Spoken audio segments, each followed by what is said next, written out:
Lysandra Frostfang.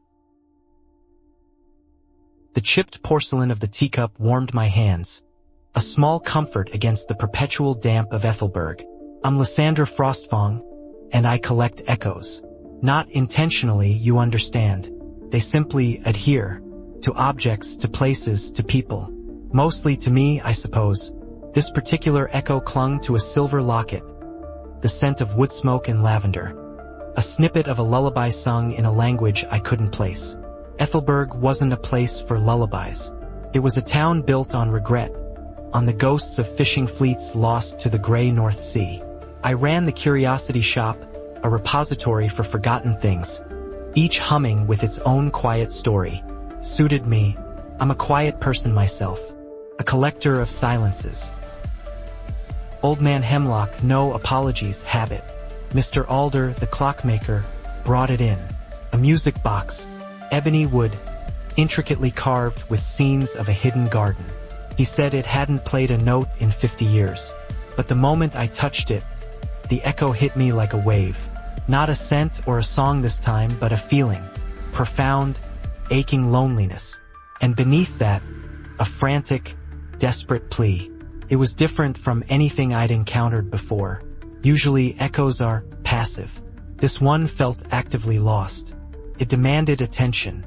Mr. Alder insisted it was junk, but something told me this music box wasn't merely holding a memory. It was a memory, struggling to resurface. The logical thing would have been to leave it alone. Let the silence remain unbroken. But the plea, it burrowed under my skin. I've always been drawn to things others discard. It's a weakness, I suppose, a flaw, but I couldn't ignore it. I decided to try and repair the music box, not because I thought I could fix it, but because I felt compelled to listen. I'd spent years cataloging the past, but this felt like the past was reaching back, pulling me in. I ordered a set of delicate tools, a repair manual from a dusty archive. It was a small act, a quiet commitment, but it felt irreversible. I was stepping off the shore and into the gray, swirling sea of someone else's story. The gears were frozen, corroded with time and neglect. Each attempt to coax them loose met with resistance. Days blurred into weeks. The townspeople noticed my preoccupation. Whispers followed me through the market. Old Mrs. Gable warned me I was meddling with things best left undisturbed. The echoes around me intensified, growing chaotic, fragmented. I started having dreams, vivid, unsettling scenes of a woman in a white dress, wandering through a moonlit garden. But the most frustrating obstacle wasn't mechanical.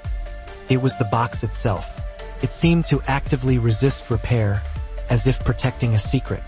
Each setback chipped away at my resolve, but I pressed on, driven by a feeling I couldn't explain. I discovered a hidden compartment beneath the music box's base. Inside, a single dried rose and a letter. The letter, written in faded ink, revealed the box's owner. A woman named Isolde, a renowned botanist who mysteriously disappeared 50 years ago.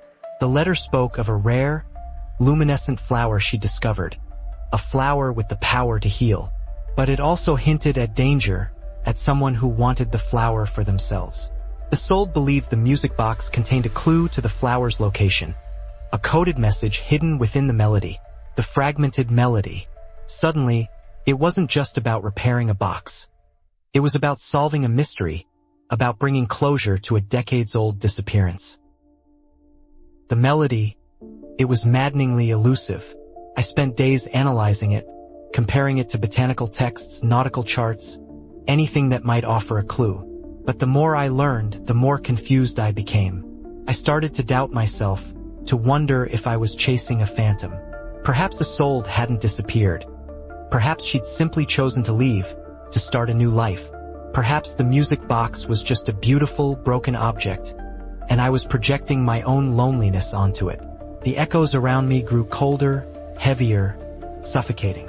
I almost gave up, ready to consign the box to the dustbin of forgotten things. I felt useless, a collector of silences, incapable of making a sound. The breakthrough came unexpectedly.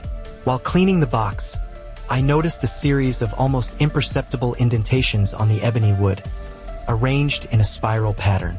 I realized it wasn't a musical code, but a map of the coastline, marking a hidden cove just north of Ethelberg.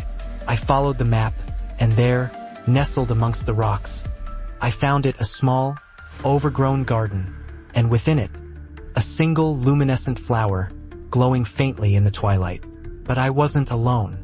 A man, old and frail, but with eyes that held a chilling intensity, was waiting for me. He was Isolde's brother, and he'd been guarding the flower all these years, convinced its power was too dangerous to fall into the wrong hands. We argued, pleaded, reasoned.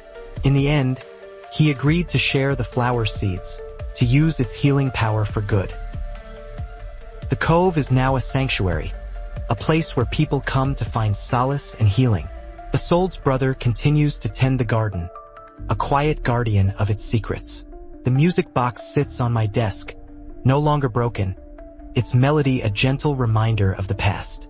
It doesn't offer grand pronouncements or easy answers, simply resonates. I'm still a collector of silences, but now, I understand that even in the quietest moments, stories are waiting to be heard.